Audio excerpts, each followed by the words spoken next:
It is my honor to introduce today's keynote speaker, a woman who has dedicated her life to championing the cause of human rights.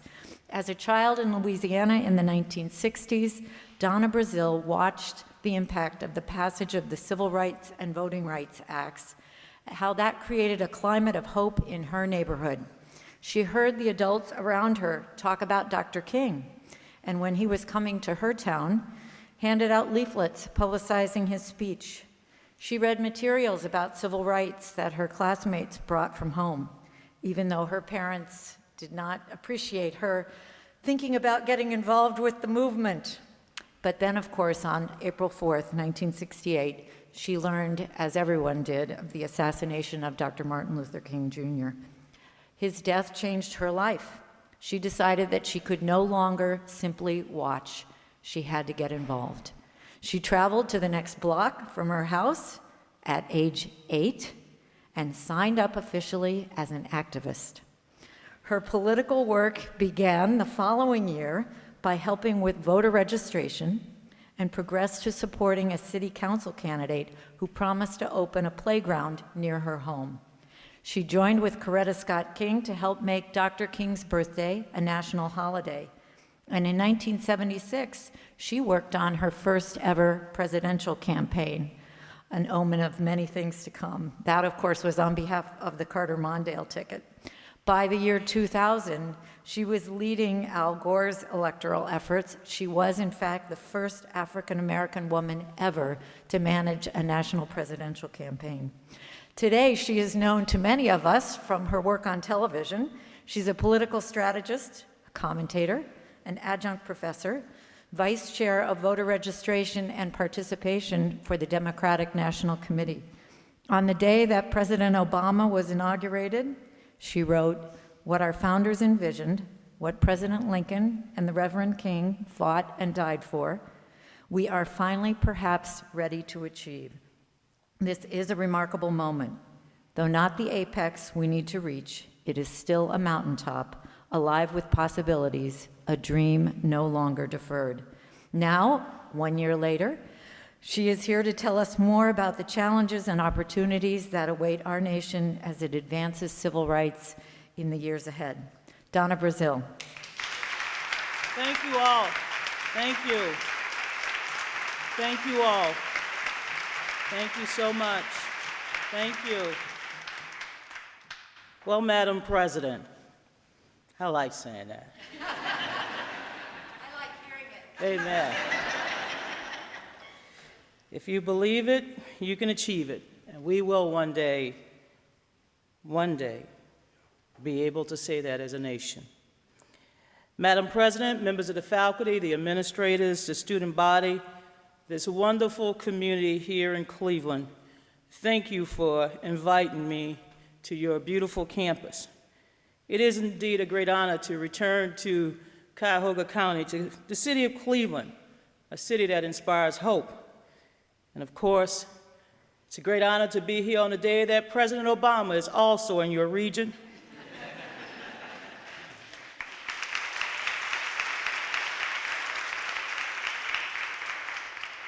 I have to tell you, I don't like to circle around any airport or in the sky when there is thick clouds you can't see, and you have to really rely on your faith.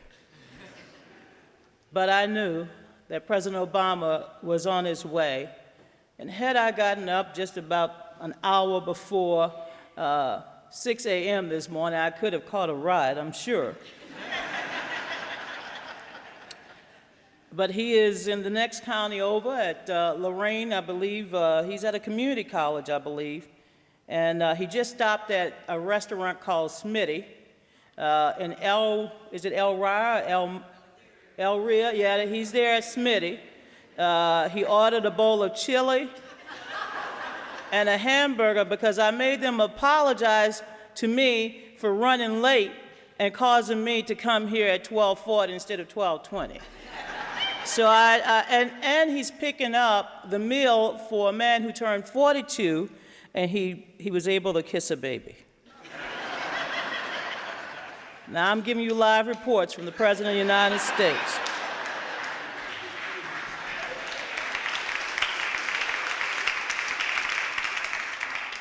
And let me add one other point, that he intends today to remind our fellow citizens that hope is not lost, that the dream shall never die.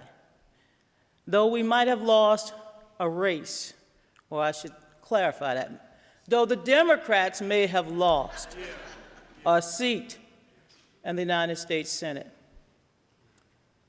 I can tell you as an American, we lost a seat, but we did not lose our faith. We're going to continue as we must to fight for health care. Some people read polls and decide where they stand. Some people hire consultants and they often tell them how to feel. But for me, health care is not about reading a poll or listening to consultants or pundits. It's really personal. It's about being a child who grew up in the segregated Deep South with two working poor parents who provided everything they could for their kids. My mother was a great woman. She died at the age of 52. When we were little kids, she would call us in order of our birth: Cheryl, Sheila, Donna, Tater, Chet, Lisa, Dimitri, Kevin, and Ziola. And Jean, as we call her, because my grandmother, who actually technically was raising us, as you all know, it takes a village, and it took a whole village for us, an entire village. My grandmother, we call her Grandma. My mother's mother, we call her Mama. But Jean was one of those remarkable women. And as I mentioned, she worked every day. But one day, in 1988, my dad had fallen sick with prostate cancer. My dad was hospitalized at the VA hospital because he was a veteran of the Korean War. He had health care. But a few months later, my dad was getting back on his feet, ready to go back to work. My mom, who had to take over the daily chores of making ends meet, she fell sick. But unlike my father, who could go to the VA hospital, my mother had no place to go. She went to the doctor and she said, "I don't feel good." And the doctor said, "Well, I don't know. You really need more exams. You need x-rays." And I don't do that. You know how a little corner doctor, you know how they treated people down south. Normally they gave you a castor oil and aspirin and told you to go home and sleep it off and you'll feel better. But this was not something that could be cured with just taking a tablespoon of castor oil. My mother really needed to go and see a specialist or a doctor. But she couldn't afford to. She knew that every dime she spent on health care was a dime that was probably going toward taking care of my brothers and sisters, feeding us, putting us through school. And so a week later, my mother was rushed to the hospital. She went on a Thursday and she died on Saturday. My friends, no American should have to die simply because they cannot afford health insurance.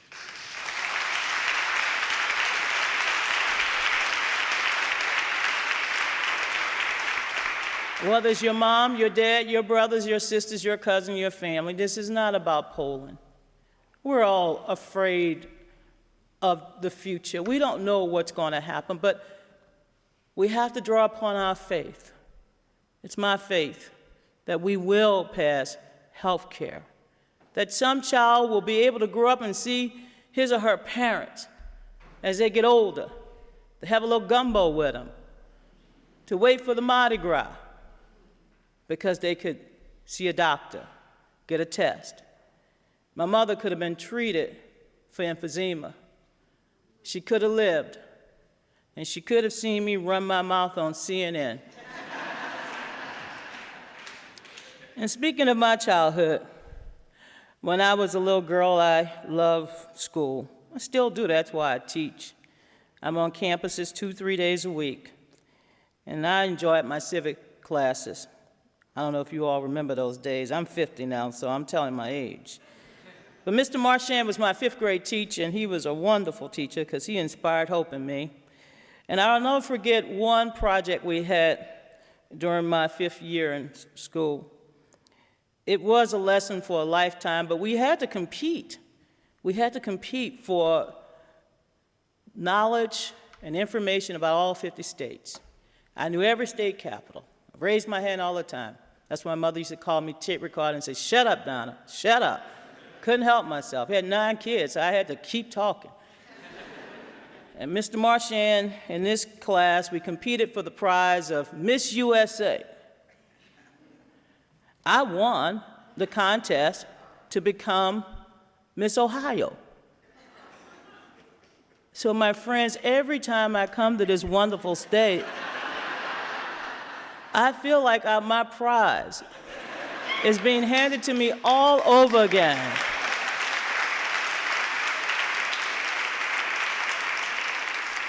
I'm Miss Buckeye, and you inspire me too. But when I'm in this city, I'm also inspired by people that I have known, people who have been part of my life. Reverend Otis Moss. Reverend Moss, when I was younger, working on the bill to make Dr. King's birthday a holiday. Coretta Scott King, who I worked for, often said, "Call Reverend Otis Moss."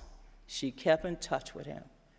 And when I went to work as an intern on Capitol Hill for Walter Funtroy, for Gillis Long, they would often tell me, call Louis Stokes. And my friends, this is a place where, in the past 10 years of my life, I could call on someone else, Stephanie Tubbs Jones.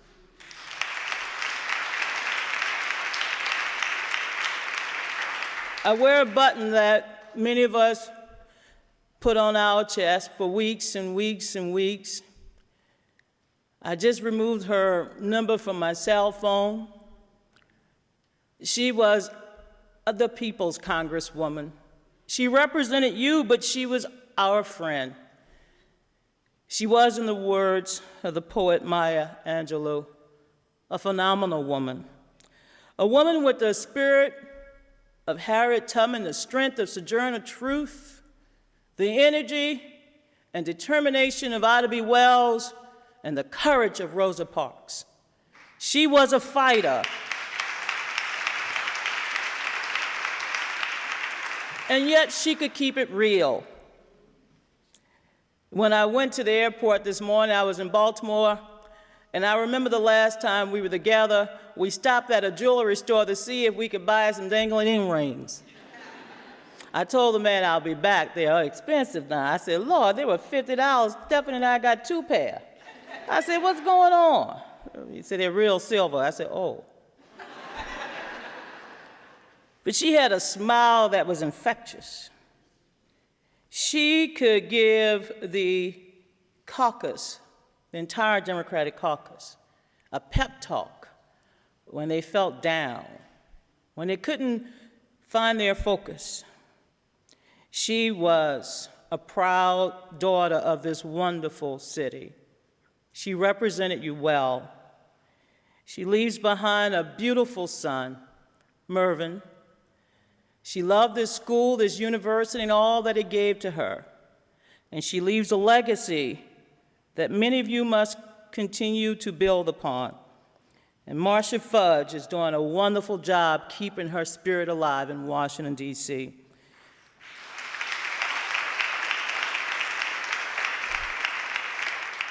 Now, I know you all probably have heard this, but this resonates so well with me.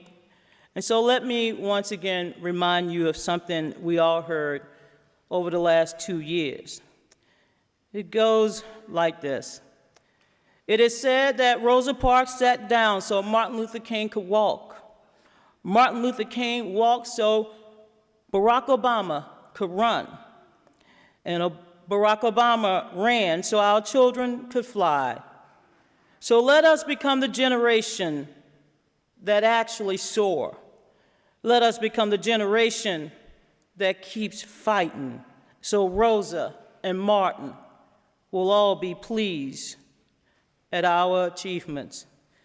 This has been truly a remarkable period of history, a remarkable period from which to look back and also to begin to look forward.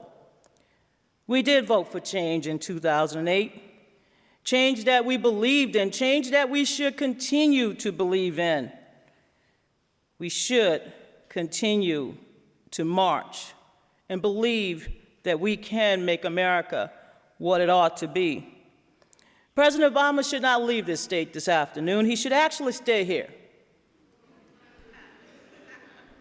Michelle, Maya, Sasha, they can come over the weekend for lunch, go to church, bring Bo if needed. But he should sit here until America focuses on the true nature of our problems. He shouldn't run from Washington. He should stand in Washington. But he can't stand in Washington and support the goals of freedom and jobs and equality unless he sits somewhere and listens to the people and understands that he's fighting for you. He's not fighting just to be in the White House. He's fighting to change America. This is a moment not for us to retreat, because Dr. King would never have retreated. Dr. King would have urged President Obama to continue to believe in the change he promised and to continue to inspire hope in all of its people here in America. Today, you're here to celebrate the end of a truly amazing week. In celebrating this wonderful prophet, hero, someone who inspired me as a little girl. Madam President, I got a whipping too, so you need to put that at the end of that other story. As soon as I got home, my mother said, "Where were you?" I said, "I went to the church. I signed up, and I got punished." It was my baptism. And I wore those scars with honor. Told my sisters and brothers, look, I got whipped for this. And I still whip people up and believing in Dr. King's dream. But Dr. King would not want us to just recall his dream. Dr. King would want us to start living his dream. He would not want us to spend every January reciting his words, his prose, his sermons. He would tell us to spend every January, as we did for many years, marching, coming together, working to make America what it ought to be. On the night before he was taken from us, Dr. King had spent his day with garbage workers in the city of Memphis. It was Thursday, April 4th, that an assassin bullet took him from us. But on that night, when he gave us his final thoughts and words, it bears repeating what Dr. King said. He said, "We face some difficult days ahead, but it doesn't matter with me now, because I've been to the mountaintop. He's allowed me to go up to the mountain, and I've looked over, and I've seen the promised land. I may not get there with you," he said, "but I want you to know tonight that we as a people will get to the promised land." Dr. King was not referring to just black people. Dr. King didn't have a single focus. He had a universal focus. Dr. King was referring to all of us, everybody, because he saw the promised land. He knew that we would one day arrive at a mountaintop moment and would be able as a country, as a universe, as a planet, to see the promised land together. And had he lived long enough, had he been able to live to see this day, celebrating his 81st birthday, Dr. King would have just celebrated all of the achievements we have witnessed, we have seen. There's no question he would have celebrated the election of Barack Obama. and the First Lady of the United States, Mrs. Obama. He would have celebrated the fact that the majority whip of the United States House of Representatives is a black man from the state of South Carolina, James Clyburn. He would have been proud to know that finally, in the House of Representatives, which is, by the way, managed by a woman, Nancy Pelosi, and she's tough. She wears Prada, too.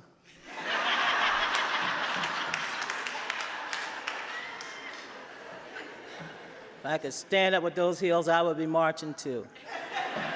But he would be proud to know that the House Homeland Security Committee was chaired by a man from the state of Mississippi, Benny Thompson, and that the House Judiciary Committee was chaired by a man from the state of Michigan, John Conyers, and then the House Government Affairs Committee chaired by a man by the name of Ed Towns from New York, and yes, the House Ways and Means Committee chaired by a man, another man from New York, Charlie Rangel.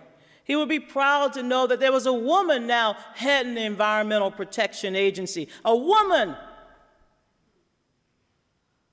heading the Environmental Protection Agency. Those of us who live near the swamps know all about dirty water. So proud that my homegirl, Lisa Jackson, chairs the Environmental Protection Agency. And yes, he would be proud to know that we had a woman in charge of diplomacy, Hillary Clinton.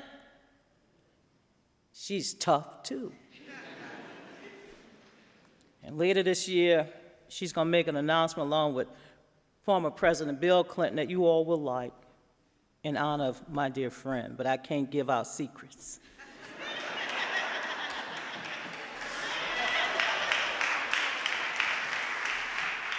He would be proud that Eric Holder was in charge of the Department of Justice as Attorney General of the United States. Can you imagine? Eric Holder would get Dr. King out of jail. And yes, we have 2 African Americans as governors, Governor Patterson, Governor Wilder. We have women as governors in wonderful states across this country. We have women and men, blacks and whites, Hispanics, Asian Americans, openly gay and lesbian Americans serving in all capacities across this country. We even had a black man to win the Super Bowl as coach. Go Saints this weekend. I'm for the Saints. Sorry, I had to tell y'all that. He'd be proud of Tiger Woods and prayed with him.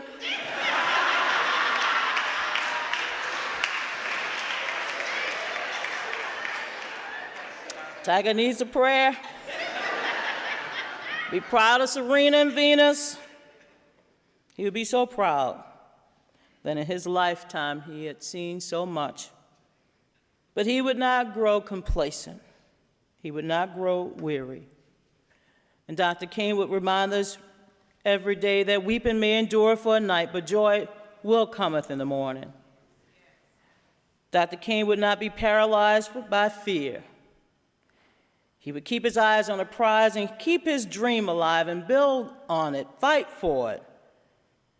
Because he was a drum major for justice, peace, and freedom, not only here, but across our universe. Dr. King believed that injustice anywhere is a threat to justice everywhere. Dr. King would never have grown tired or weary defending the poor and fighting for them.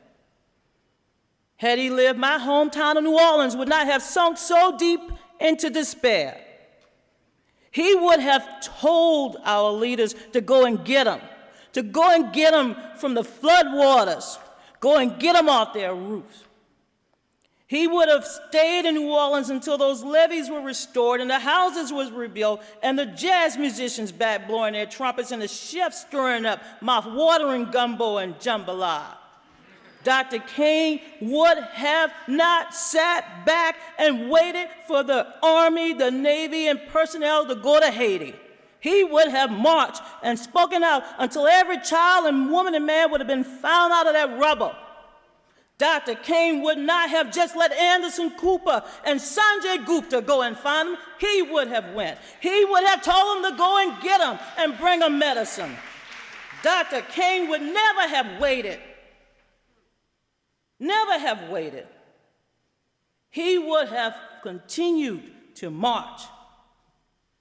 He would never wait for polls to say move. He would have moved the polls and moved the pundits and moved the politicians because he was not afraid. He was not afraid. He would have made sure that Anderson knew, as I did the other night, they're not dumping bodies in the ground. They're not throwing corpses away. That's somebody's mama, Anderson. That's somebody's daddy. Don't say it that way, Anderson. Now, you're my boo, Anderson, but that's somebody's child being buried. Give him a proper burial, Anderson. If you can just say, thank you, Lord. Thank you, Lord. They can't see their child being buried. They don't know their mama in that grave. But Anderson, just say thank you. Yes, my friends, Dr. King would have continued his march.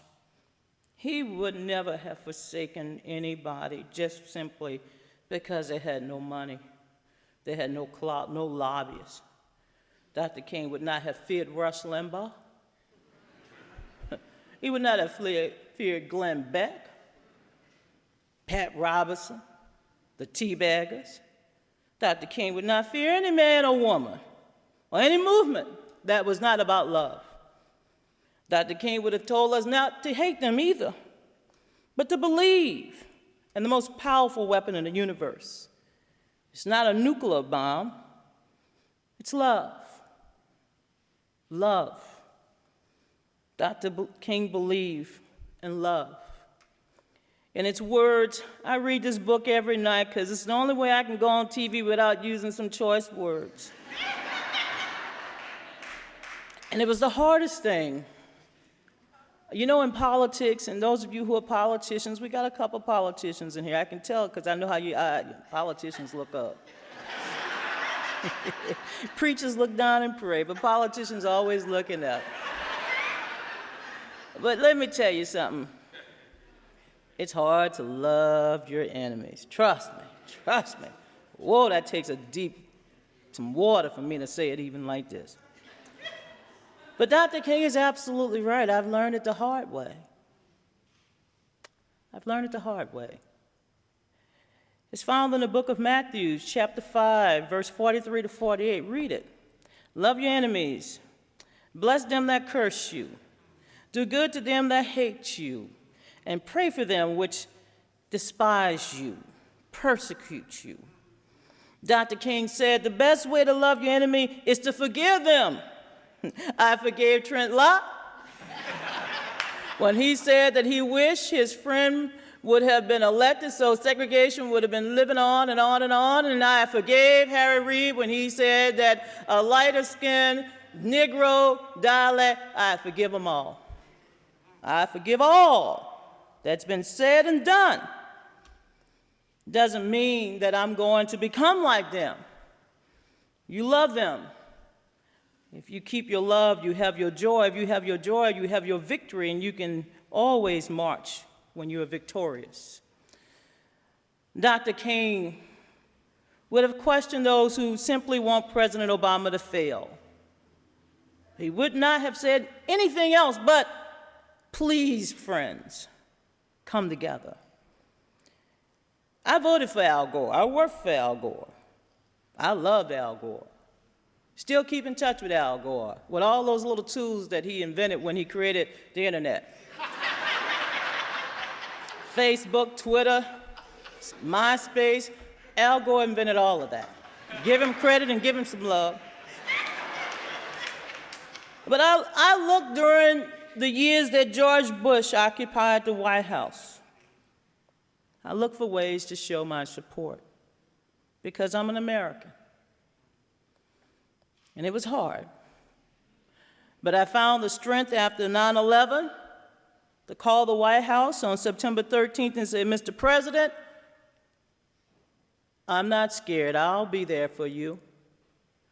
I called him again, not during his decision to invade Iraq or his decision to give tax cuts to the wealthy. Those are not the kind of decisions I would have applauded, but I called him in the aftermath of Hurricane Katrina.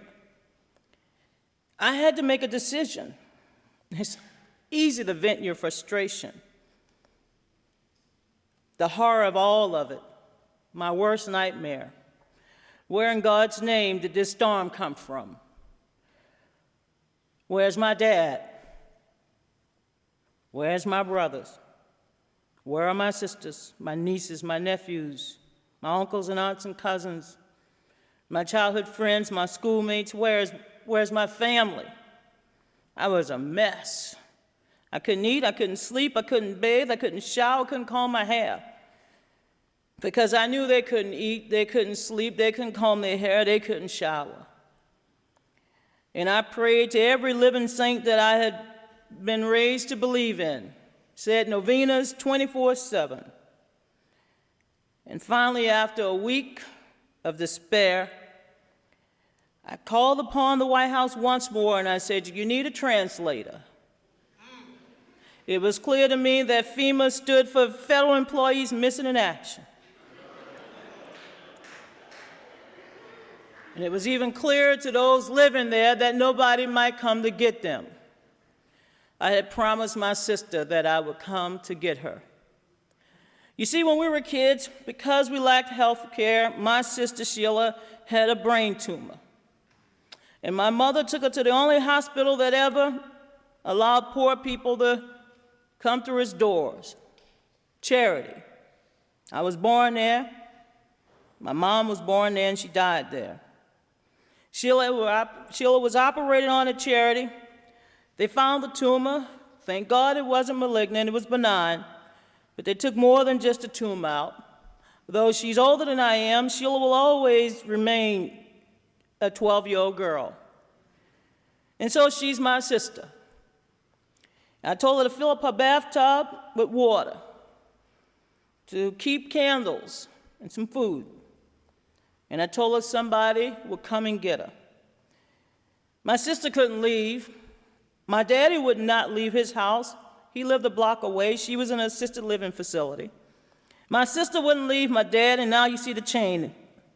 We don't leave people. We stick together, we Brazils. We like red beans and rice. We stick together. And so, my friends, I called.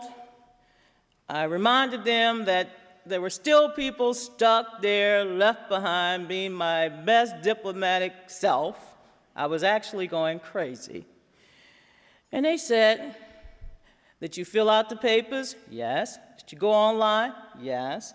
Did you file with the Red Cross? Yes. The International Red Cross? Yes. I did everything I was told to do. I told them I had also called Bill Cosby, Bill Clinton, Al Gore, Al Sharpton, who I knew had a wetsuit somewhere, Jesse Jackson, Oprah Winfrey. Come on, yes, I did it all. What else can I do? And when they said, well, it's not a priority. We're going to get the people out of the Superdome, away from the convention center, and then we're going to go into the nursing homes and the assisted living facilities. Well, you can imagine I went crazy. I went crazier, I should say. I didn't go ballistic, I went crazy. I know there's another level, because I hit that level before you get to the next level. I didn't go postal. I said, okay. I have called the White House, I've called all my friends. I have a very extensive Rolodex, so you can imagine that. I laid on my couch and I did another prayer. My neighbor came over, tried to get me to eat. I said, I can't eat. And I said, but I know what I can do. I called Wolf Blitzer. I said, Wolf, I need to come on the show tomorrow. That entire week, I was called by NPR and CNN and ABC, all the people I work for. My great friend, the late Tim Russert, he was on TV. Donna's family, we gotta help. James Carville, my brother. Donna, nah, I wouldn't go out there. I said, no, it's too personal, y'all. Y'all don't know. I ain't going out there just to blast George Bush. Nah, I'm gonna get my sister. The next day, I gave out her address, 3933 Tulane Avenue, the YWCA Assisted Living Facility. They're on the corner of Tulane and Jefferson Davis Parkway. My dad lived on Jefferson Davis. It's the next block. Somebody heard me on TV, which is why I keep talking on TV. Somebody hears you. Only takes one person. I don't care. One person. Well, Miss Elnora called her son Eddie. Just so happened that Eddie worked for the Louisiana Department of Wildlife and Fisheries. Eddie, listening to his mama, went over to Tulane and Jeff Davis and called his mama and said, I called up, there was 12 feet of water, and I said, Sheila here. And she said, I'm here. And there are 6 others, everybody else is dead. They drowned, Sheila lived. Eddie Rodriguez saved her life. And my sister is in Baton Rouge today. I tell this story. I tell this story because this is what it means to be an American. I did call George W. Bush back, and I went on to work with the White House to forge a bond because I agreed to help him. I went down to Louisiana every week of my life for 3 years serving on the Louisiana Recovery Authority. Called up George Bush almost every week and say, I need some more help. We would talk about the levees or the roads. We had little symbols. And I said, I know you're going to put 2, we need 3. And I was speaking in billions. And I got to know George Bush, the person. I didn't demonize George Bush. I didn't want George Bush to fail. I wanted George Bush to succeed in helping us rebuild. And before he left the White House, I went over to talk to him. On January 8th, the day after he had spoken with Obama, right there in the Oval Office, I'm sitting there, and we're talking about New Orleans. I'm saying, we're going to keep this fight going, right, Mr. President? You might be retiring, but you know you can still work. You're only 60. I turned 50, and he sent me a little nice card saying, Donna, it's just a number. Remember what you told me? Just a number. And now he's going to help in Haiti. And I called him on Sunday and said, thank you. Now get on down there and help. God uses all of us, and Dr. King would have done the same thing. He would have went into the White House and said, we need help. In closing, my friends, because I want time to take your questions and hear from you, I just want to say that Dr. King called us to conscience. He lived for this moment, and he would have told us to never, ever become complacent with rising foreclosures, chronic joblessness, kids dropping out of school before graduating, children living in poverty, broken down dysfunctional families. Dr. King would have marched and marched until we would have seen better times. He would have also marched against the war in Iraq and urged the president to bring our troops home sooner rather than later from Afghanistan. He would have urged Muslims all over the world to retake their religion from the evils of bin Laden and al-Qaeda, because the Prophet Muhammad drew his strength and inspiration from the God of Abraham, Isaac, and Jacob, the God of our fathers. Dr. King inspired me as a little girl, but he still inspires me as a woman who simply wants to believe that his dream was so key to my life and the life of other young kids of my generation. I believe in his vision of a promised land. I still believe in his life work, his call to justice, his call for change. So hold on, my friends, hold on. Do not grow weary in doing good. We'll reap that harvest, as the Bible reminds us, if we don't give up, if we keep holding on, if we keep marching, if we keep believing that that dream wasn't just something he believed and he saw, but something that we can all build upon. I'm going to hold on, as the song goes, for a little longer. I'm going to hold on until everything is all right. My friends, if we hold on, everything will be all right. If we keep the faith, everything will be all right. If we believe in one another and believe that Dr. King lived so that we could seize this moment, everything will be all right. Thank you, and God bless you, and hold on, my friends. Thank you. Thank you. We have time for 2 questions, but I promise you there will be an opportunity after this for people to talk with Donna Brazile individually, so that won't be the end, but we will take 2 questions right now. Yes, on up. I got my 2 right here. Look at that. Come on up, you 2. Got on the alpha. The color's alpha, huh? That's all right. I know my colors. Hey, Pa. I got on Steph. Good afternoon. Baby. I'm looking good. Well, I just say thank you. I know Donna Brazile personally, but she don't know that. I was over her house. I know her Aunt Jean, my Aunt Ziola, Yes. is her sister, and I know Gwen and Flint, Floyd and Nat. So I just want You to know say, my cousin Patrick, who lives here too. I just talked to him last night. Telephone. There you go. So I want to say just that thank you to Cleveland, and I hope to see you at the reception. Thank you, sir. And I hope you go to the Mardi Gras. I'm going this year, first time since Katrina. Well, I'll be down at Ziola. If you come down, I'm cooking the red beans on Monday. Thank you so much for coming. I think I speak on behalf of everyone by saying that we too think you're a phenomenal woman. Thank you, ma'am. Thank you. Thank you. I heard a talk that you gave last year at Stanford University, and you were talking about how your generation sort of worked hard to get us to the bridge, and it's the responsibility of this generation to carry us over.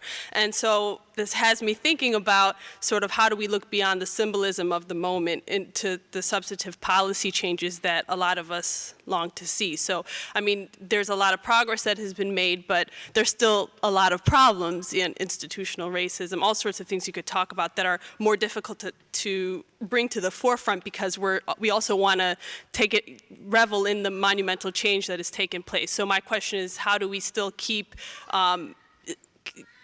bringing these serious issues and looking serious issues to the forefront, basically, and make sure that we get some substantive policy out of the symbolic change that has taken place? Thank you so much. And it was a great honor to be at Stanford last year. I believe it was April 8th. Thank you. Just want to let you know, ginkgo works. Well, you know, I'm a Louisianan. I always mix something else with things I cook with. So, why y'all laughing? That's the secret of long living, okay? When I go home this weekend for the Saints game, I'm making me some okra, corn, butter beans, put some shrimp, succotash, put a little filet in there, a lot of onion and garlic, and let me tell y'all something. If I can't get them Saints over the finish line, nobody can, all right? All right. Now, Dr. King's generation did not see the barriers. They seized the opportunity. It was a time to stand, a time to move the country forward. Your generation is being called to seize the opportunities. There's a long list of problems that we can sit here all day and go through them, and we all know them. We live them. We see them. We hear about them. But if we don't seize the opportunity at this hour to transform this country, whether it's the economy that needs to be updated so that we can compete in a global marketplace, whether it's our educational institutions that must meet the growing demands of a changing world, whether it's our healthcare system that needs to be reformed so that we can also have the modern technology. In every aspect of life, we need people to answer the call. Your generation must figure out how it will answer the call. I can't tell you that you have to go back and do it the way that King's generation or even my generation. Each generation is different. You have your own music, you have your own way of inspiring each other, but you all need to talk among yourselves. That's why I'm a tweet. I like to tweet. I'm trying to stay, right with my students. I want to know exactly what they know so that I can keep going just a little bit faster, and they can keep as long as I have breath in my body, I'm not slowing down, okay? And your generation need to keep up. That baton was passed onto you. Whether you got to notice that you have it in your hand or not, you have it. Now use it, and use it for the glory of God and for His people. Now, I'm a religious person. I'm spiritual. I'm Catholic. I go to church every Sunday. Even if I don't get there, I go to St. Mattress.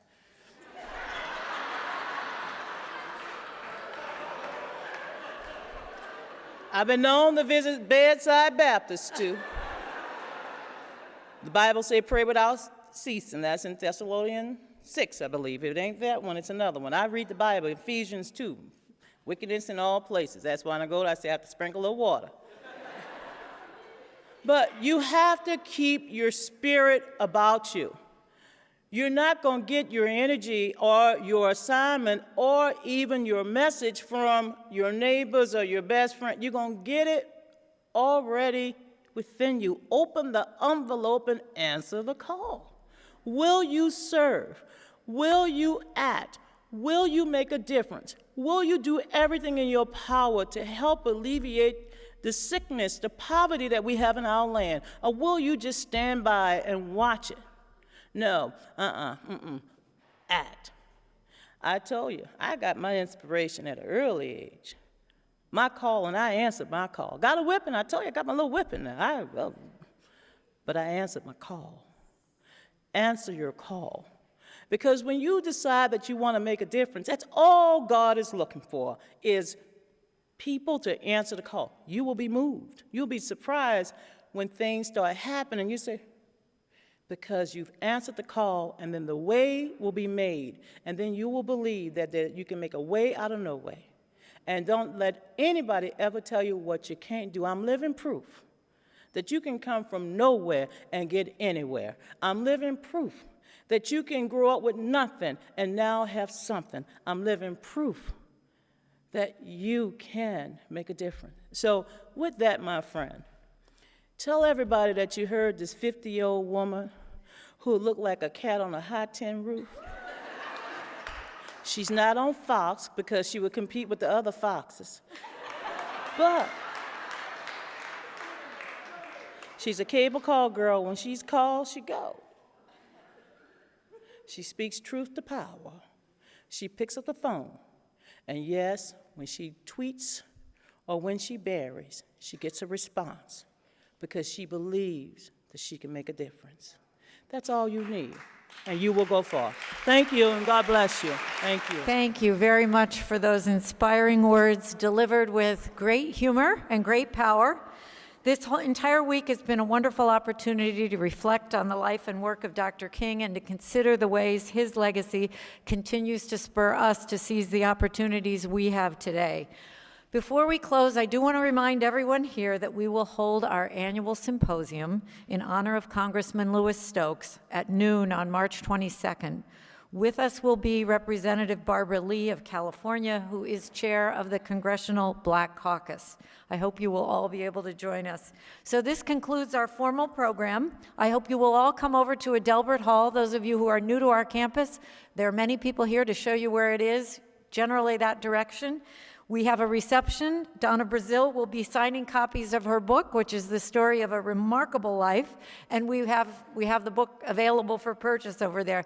Thank you so much for joining us, and please join us with Donna Brazile in Adelbert Hall.